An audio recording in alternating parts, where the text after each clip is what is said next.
You let me know when you're filming. It's filming.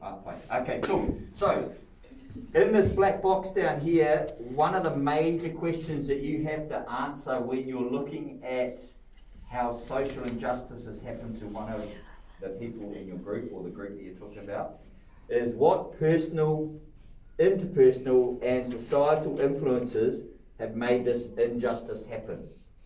So these are what we mean by personal, interpersonal and societal influences.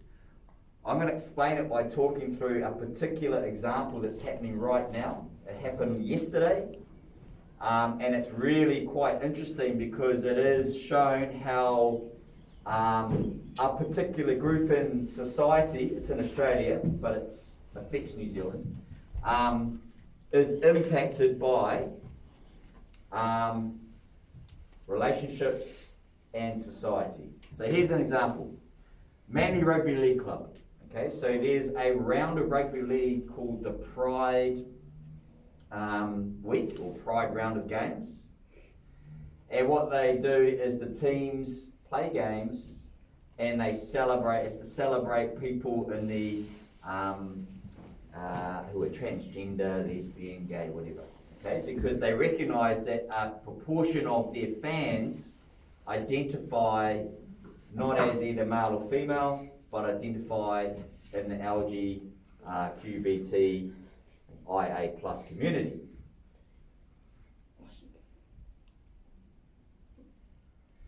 So essentially, what they're doing is they're doing what they think you're doing is something good. They're celebrating that because it is something that is, they are still discriminating against the society and they want to normalise as much as possible. However, 7 of their players came out yesterday and said, we're not playing because we don't agree with it.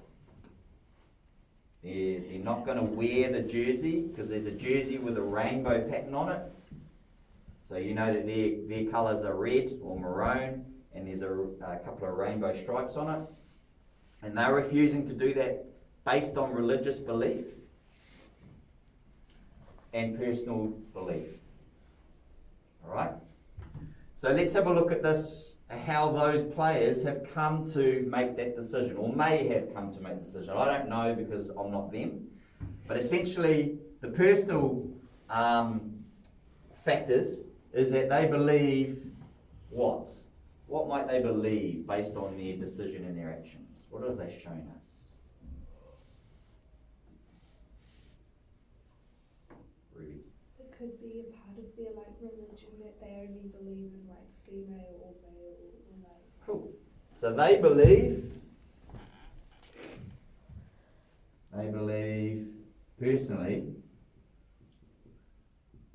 that there is male, female, nothing else. Okay, now, I'm not saying they definitely believe that, but that, based on the action, you could assume that that's what they believe. That's a good start. Okay, so interpersonal factors that might impact on their belief. So how have they come to believe this? All right. Interpersonal is your immediate relationships. So it could be friends, it could be your whānau, it could be teachers, sort of people that you have regular contact with. So who might be influencing them at the moment? Who might be influencing them at the moment? each other. Cool. We know that 7 players have come out, so we know that they probably haven't individually made that decision. They've probably gone, hey, bro, do you think that's right? I don't believe in that. And I'm like, yeah, no, neither. So they're gone, slowly develop the confidence to refuse, all right? So it could be other players or what we call peers. Okay, who else might be influencing them on a kind of individual basis? Ruby. Family, maybe? Cool. Okay, could be whānau. Cool. Okay. Anybody else? Maybe they're friends. Yeah, cool. Friends outside of the game. Yeah.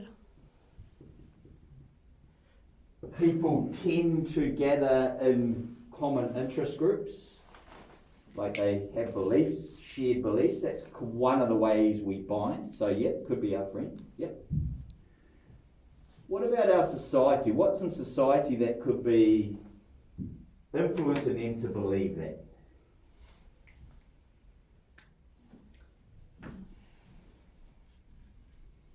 Social media.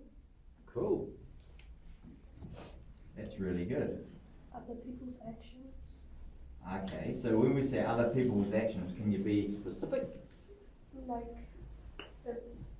like maybe protests against it. Cool. Yep. So collective protests against it. Yep. Okay. Cool. No, that's a good one. What's a big one?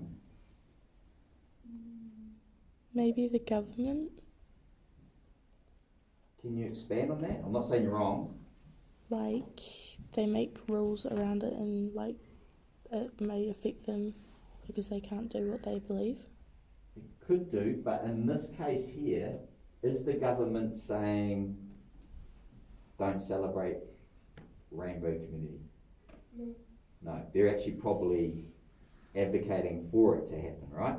Okay, so that could be an impact, but we're looking at the things that are maybe making them believe that only male and female is the right thing. Okay, if this was here saying that they believe that rainbow community is the way, or no, that there is no such thing as gender and male and female is only one type of gender or two types of gender, then yeah, you could say government actions have a positive impact.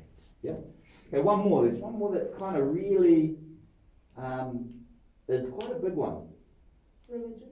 Yeah, cool.